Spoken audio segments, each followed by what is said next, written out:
All right, good morning, everybody. Happy Halloween. It's that day. It's that day. All right, so the other day we were talking about top candies across the country, and I think in Maryland, their #1 choice for candy is candy corn. Controversial choice. Very controversial. But anyway, I feel like you can't have Halloween without candy corn. It's a staple, right? It is really a staple. So listen to this. I didn't realize, here's like a little history about candy corn. So it was first debuted in the late 1880s. Wow. Goes back. Yeah, okay. And so the candy corn's creator, George Renninger, initially made candy corn to resemble corn kernels. Back then, the candy colors featured yellow, orange, and white, but candy corn, of course, has evolved over the years, and people have tried to add different flavors to the candy. I think there was a chocolate one once. Back in 2012, candy corn Oreos debuted. And I remember as a kid, I think a lot of my teachers, they would have a jar of candy corn like that, and we all had to guess how many candy corns were in there, and whoever was the closest got like a prize. I missed out on candy corn Oreos. I did too. I feel like that would have been Kind good. of upset. I feel like it would have been good, yeah. Maybe they'll bring it back one day. I know. But I like candy corn. I'm a fan of it. Yeah, you like it. Again, I'll eat it. It's okay. But I do like to decorate. I always buy some every year and put it in a jar or whatever and just decorate with it. And they also have the little pumpkins that I guess are the same flavor, right? Yes, those are cute. Yeah, I also like them. Oh, you do? Yeah, Oh, like yeah, all candy corn. Okay. But if you eat too many, your teeth can start to hurt. Yeah, that's true. I've seen people also stack them in a circle so it looks like a cob. A cob of corn, yeah. So anyway, it's just, but you got to have candy corn around. Just at least have it around. You don't have to eat it, but you have to have it around. It's a Halloween tradition, I feel like. It sure is. All right, thank you, Jennifer. Let's wait, before we take a look at our local headlines, look at your earrings today. I wanted to point them out. Oh, thank you, yes. They are gold. It's like, it's a web. Yeah. And then a spider web, and then there's a little spider hanging here. Yes. They're actually my daughter Brooklyn's. My mother gave them to her for just like for the holidays, and I was like, can I borrow them for TV? So I wore them today. So these are on loan from my daughter. They're very fitting. They're very fitting, yeah. All right, I like them. All right, thank you, Jennifer. All right, now let's take a look at our local headlines this morning. Albemarle County Public Schools is speaking out about multiple drug-related incidents that sent some Monticello High School students to the hospital.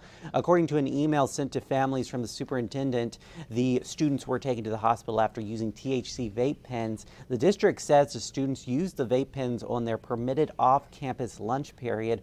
The school is working with law enforcement to pinpoint how the students are getting access to the drugs, and at this time, it does not have a toxicology report to know exactly what else the vapes contained. The Columbia Road Bridge over the James River in Fluvanna County is closed after a VDOT inspection yesterday. Crews discovered a large pothole that was a driving hazard. They also found erosion on the shoulder at the south end of the bridge. Repairs will begin early this morning, and the road should be back open to traffic later this evening. But until then, you can take the James River Bridge on James Madison Highway, that's in Bremo Bluff, and the Cartersville Road Bridge, that's in Cartersville, until this bridge reopens. The Supreme Court will allow Virginia to resume its purge of voter registrations. The decision was handed down this morning with just 6 days to go until the election. The justices blocked a federal judge's ruling which required the state to restore some 1,600 voters to the rolls. The state says its goal is to stop non-citizens from voting, but the federal law prohibits removing voters up to 90 days before an election.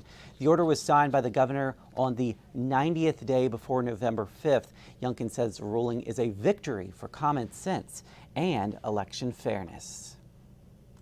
And yesterday marked the official beginning of a project that aims to change lives. Vista 29 takes a different approach to solving homelessness in the area. Instead of sheltering people for a day, Vista 29 makes long-term renting more affordable. The data seems to show that supportive housing like this works.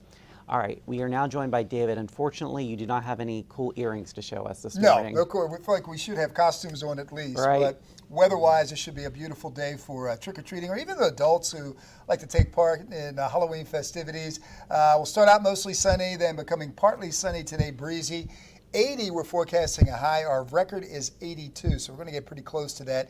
Then we've got a cold front that will approach the region tomorrow. We need some rain. We may see a few showers, but it doesn't look too promising for anything widespread.